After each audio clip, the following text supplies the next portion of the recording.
Bom, hoje a gente vai falar sobre séries, tá? De pagamentos uniformes, tá? Então a gente também conhece isso como séries periódicas, né? Uniformes.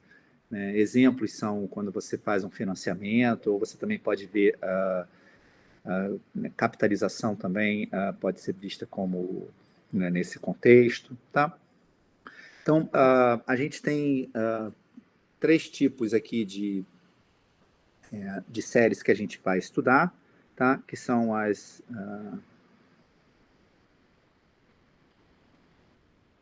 postecipadas,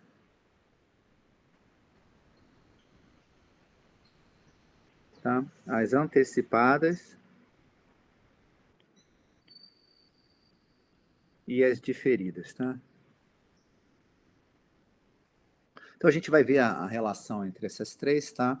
Mas em poucas palavras, né, as postecipadas são aquelas em que os pagamentos ocorrem no final de cada período. As antecipadas, os pagamentos são feitos no início de cada período, tá? E as diferidas, você tem um período de carência, tá? Que constitui-se um prazo que separa o início da operação do período de pagamento da primeira parcela. Tá? Um exemplo clássico disso é quando você tem compre hoje e comece a pagar daqui a alguns dias. Tá? Mas em todos esses casos aqui, a gente vai estar sempre usando o cálculo, tá? Né?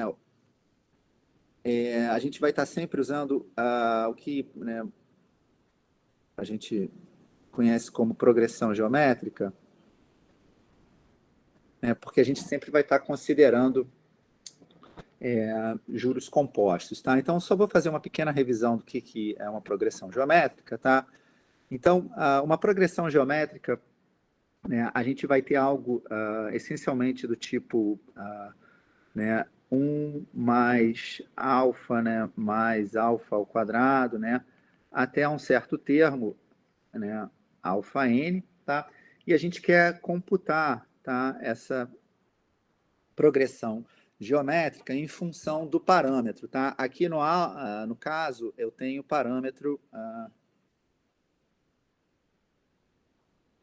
alfa, tá? Aí a gente já vai ver como é que isso aqui entra, qual é a relação do parâmetro alfa com a taxa de juros, né? Mas a gente quer, né, calcular esse tipo de soma, tá? Então, o que vai, como é que a gente vai calcular isso aqui, tá? Uma coisa que você pode usar aqui é simplesmente, se eu chamar esse montante aqui, né, de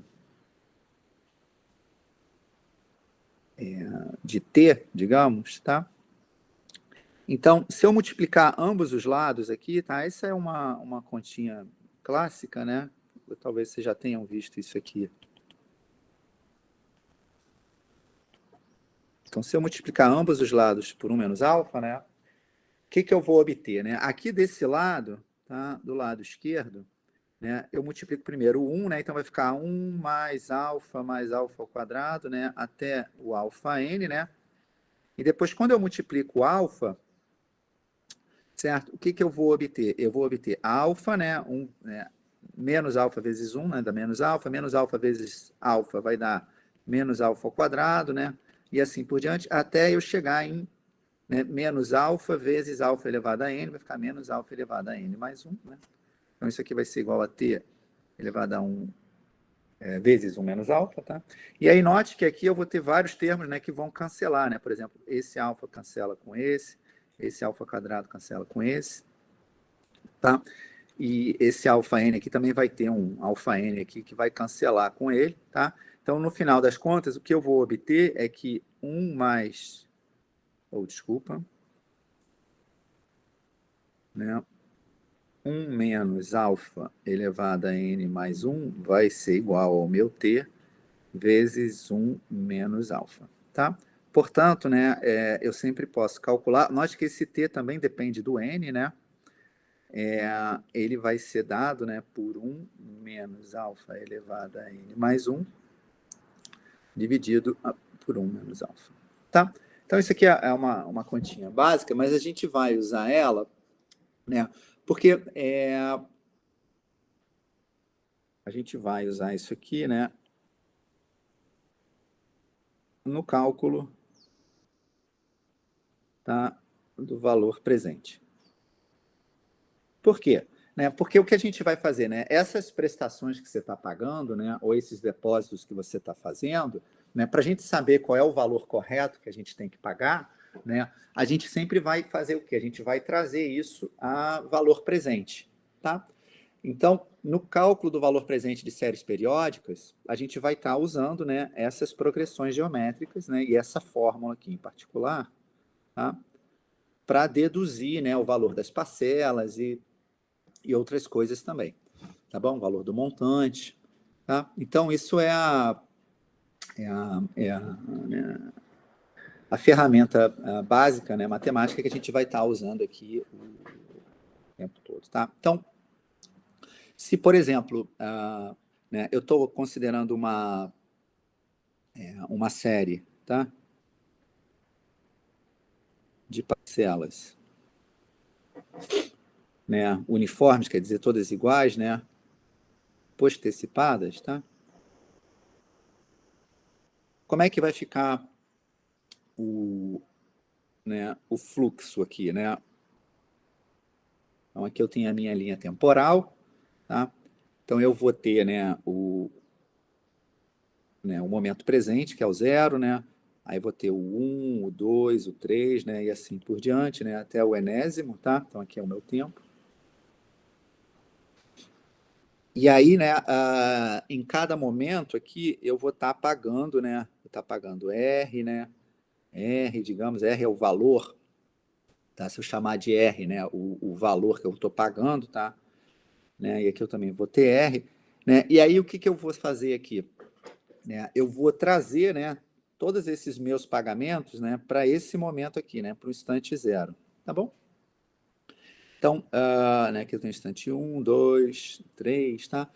Então, considerando que você tem uma taxa, tá? Então, se eu tiver uma taxa I, ok? Uma taxa de juros I, né? Quem vai ser o meu valor presente, né? Que eu vou chamar de P. Então, note que né, aqui, como eu estou considerando postecipada, né, a primeira eu vou pagar no final, né, do primeiro mês, que é aqui, né, no período 1, tá? E assim por diante. Então, quando eu trago a primeira parte, a primeira parcela, né, ao valor presente, né, eu vou estar fazendo o quê? Eu vou estar pegando R e dividindo pela taxa de juros, né? Aqui, né, 1 mais I, tá bom? Quando eu fizer isso com o segundo valor, tá? Eu vou estar somando, né, R 1 mais I ao quadrado, tá? E assim por diante, né? Até eu chegar, né, ao último valor, que é R, né? Quando eu for trazer o valor presente, vai ficar 1 mais I, né, elevado a N. Tá bom? Então, isso daqui, você já identifica aqui a série aparecendo, né? Eu coloco o R em evidência, tá? Então, aqui eu vou ter 1 sobre 1 mais I, tá? Mais 1 sobre 1 mais I ao quadrado, tá? Assim por diante, até 1 sobre 1 mais I elevado a N, tá? Que você também, a gente pode reescrever isso aqui como R, né? Dividido por 1 mais I, tá? Vezes 1 mais 1 sobre 1 mais I, né? Até 1 sobre 1 mais I elevado a N menos 1, tá? E aí, né, aqui a gente tem a nossa progressão geométrica, né, com alfa igual a 1 sobre 1 mais I. Tá bom? Então, o que a gente pode deduzir, tá? Daqui, né, a gente pode deduzir que né, o P, né, vai ser dado, né, exatamente por esse meu R, tá? Vezes, né, aquele fator que aparece, né? Note que aqui eu tenho N menos 1, tá? E na fórmula que a gente viu, né, aparecia um N mais 1 aqui, né? Só que como está N menos 1, vai aparecer N, né? Então, a fórmula que a gente vai obter tá? É o quê? R vezes, né? Então, eu tenho 1 mais I elevado a N, tá? Menos 1, dividido por 1 mais I elevado a N vezes o meu I. Tá bom? E né, no linguajar financeiro, né, você pode escrever isso aqui também como R, tá? Vezes o que é denotado por N barra, né, barra I%, tá? Aonde esse AN barra I%, né, é exatamente dado por esse fator aqui, né? 1 mais I elevado a N, né? Menos 1 dividido por 1 mais I elevado a N vezes I. Tá bom? Isso aqui é chamado, né, fator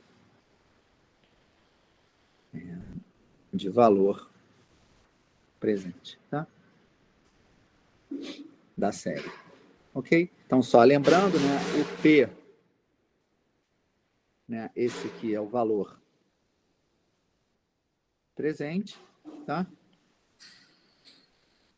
O R, tá? É o que também é conhecido como valor unitário, tá? Dos termos da série, né? O que você está somando ali, né? E que está trazendo a valor presente. Tá bom? E o I, né? Finalmente é a sua taxa, né? Envolvida na operação. Tá bom? Taxa de capitalização, taxa de juros, né? Como você quiser chamar. Tá bom? Então, isso aqui é o cálculo, essa fórmula, na verdade, a gente vai usar ela o tempo todo, tá? E eu fiz a conta aqui, né? No caso de séries postecipadas, mas você vai ver que no caso de séries antecipadas, você vai usar também uma série, uma fórmula similar, tá? Então, eu vou deixar essa parte para os exemplos que eu vou fazer a seguir, tá bom? Então, eu vou encerrar essa primeira parte agora e no próximo vídeo a gente vai ver os exemplos relacionados a esse cálculo, tá bom?